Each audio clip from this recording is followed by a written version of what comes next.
Alright lads, so today we're going to be talking about 1000 Year Blood War Season 2 in Bleach Brave Souls. For the most part, this is going to be a follow-up video to what we did talk about a few months back in regards to 1000 Year Blood War schedule again in Bleach Brave Souls. In that video, we talked about why it took so long for us to get 1000 Year Blood War characters, and when we could also potentially expect Season 2 characters. Now, I believe in that video I said around April time, given on how long we had to wait for Season 2 characters, and little do we know, we would be getting 1000 Year Blood War Season 2 characters a few months later. For those that aren't aware, the end of year banner, the month prior, November end of month, were Season 2 characters, and they weren't early Season 2 characters too, they jumped all the way to the end basically.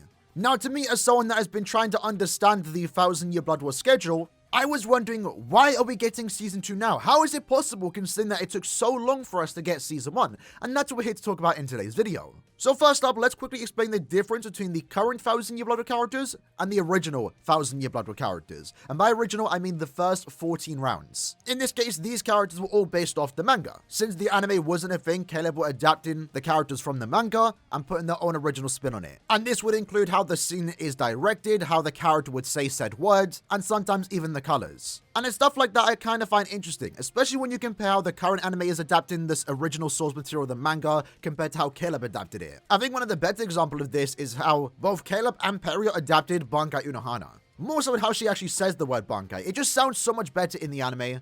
Bankai Minazuki Bankai Minazuki.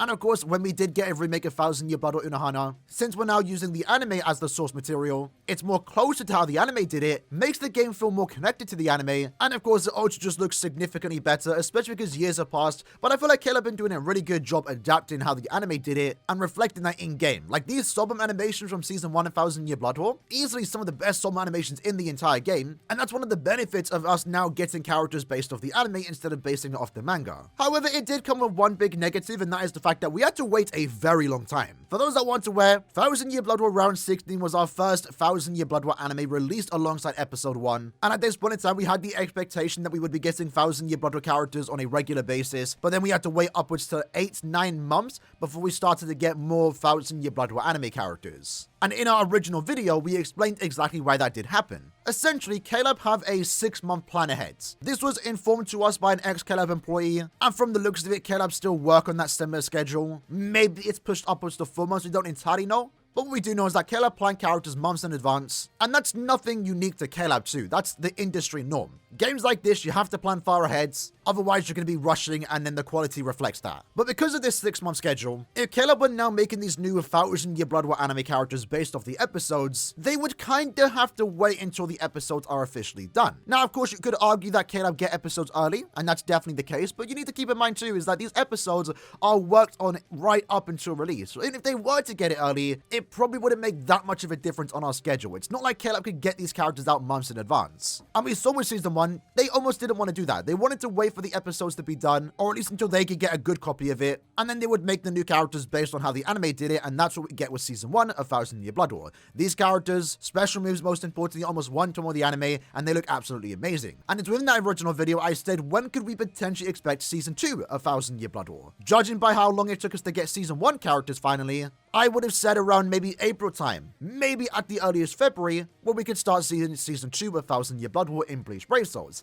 However, to my surprise, we were technically wrong, because November end of month and of course the end of year banner saw our first set of Season 2 characters, but not only did we get Season 2 of 1000 Year Blood War, we almost jumped right to the end. We're getting Yuha, Senjumaru, Kiryu, Ichibe, and also Ichigo. But how exactly is this possible? Well, when you start to take a closer look at the characters, especially if you look between Season 1 characters that exist in the game and compare them to how Season 2 characters are made, you'll notice a few differences, more so in the Sobam. Of course, every Season 2 character we have seen thus far has the correct anime colors. They're doing attacks that you see in the anime, and for the most part, they look like anime characters. However, I think these Season 2 characters that we have received thus far are more closer to round 16 of Thousand Year Blood War. And what do I mean by that? Well, essentially, these are, in a way, fake anime characters. They look like anime characters, and by all intents and purposes, they are based on the anime. However, when you look at the Sobom, you'll notice that they're more so, once more, adapting from the manga as the source material instead of using Period's animated scenes.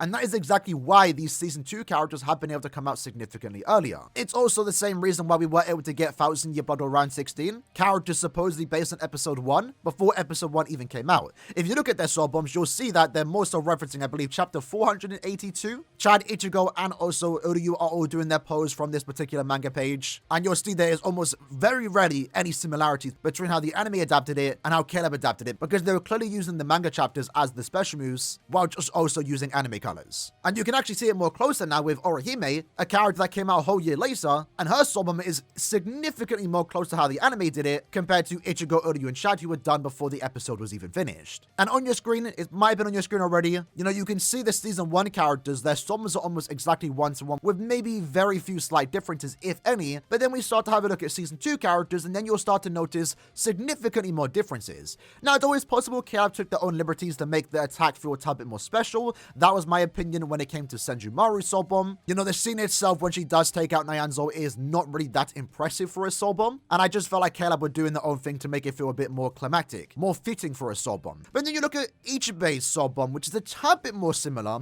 but then you start noticing a few differences, more so with these particular scenes. It's differences you don't really notice when it comes to Season 1 characters. And to me, this was like, okay, these characters were clearly made while the episodes were being made, maybe before the scenes were even done, and that's why we were able to get them so early. But I think the biggest outlier here is actually Ichigo's Getsuga Jujisho. The whole Sobom itself is amazing, one of the best Soboms in the entire game, but it's nothing like how the anime did it. And again, it's not that big of a deal, but you notice it in the manga, he's flying down, then he does the Getsuga Jujisho, as compared to the anime where he's kind of frozen in air. He does the big step, then he lets off the Getsuga Jujisho. It's these differences between Season 1 and Season 2 characters, where Season 1 are almost one-to-one with the anime, and Season 2, you notice a lot more differences, and more so you're seeing Caleb adapt from the manga instead of how they're doing it with the anime. And that's basically how Season 2 characters were able to come out so earlier than we originally expected. And with this in mind, it might be able to explain why thus far of the Season 2 characters we have gotten, we've in a way gotten remakes. True Shikai Ichigo, another Yuha, Squad Zero characters. It might also explain why Senjumaru isn't doing her Bankai, because maybe at the time when they were developing this Senjumaru, the Bankai scenes weren't animated yet. So perhaps when it comes to the Stern Ritters that I know a lot of people are waiting for, there may be potentially, we have to wait and see how this turns out, right? Waiting to get to the point where they can start adapting from Season 2, which at this point in time, whatever character they are currently developing, if they are developing Thousand Year Blood War characters, which is expected, they should be using the anime as a reference compared to what they have been doing with the past two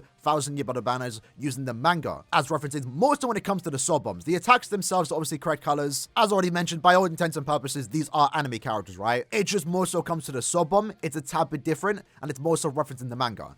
Is this a big deal though? Honestly, no. It's just something that I find interesting and I like talking about. But let me know what you lads think. Do you prefer how they did Season 1 characters where we had to wait quite a while before we started to get them, but when they came out they were more true to the anime, more so when it comes to the Sobom animations? Or do you prefer how they're doing Season 2 currently, maybe just to fill in the gap with some hype characters before they can officially start doing Season 2 characters based off the anime episodes, where they come out significantly earlier? They basically look like anime characters, and for, again, all intents and purposes they are, but the Sobom, you notice a tad bit slight differences and more so adapting from the manga. Honestly, I don't mind either one, to be honest. The wait for Season 1 of Thousand Year Blood was quite agonizing, given that we had to wait like 9 months for it. They came out, they were exciting, but at the same time, these Season 2 characters have also been equally exciting. And their Soboms are still amazing, right? Getsuga Jujisho, Ichigo's new Sobom, is one of the best in the entire game. And in a way, you could even argue that they did it better than how Period did it. So it's not really that big of a deal, right? It's just something that, again, I find interesting that I like talking about and wanted to share it with you lads. And maybe if you were also wondering why it was possible we got Season 2 so early,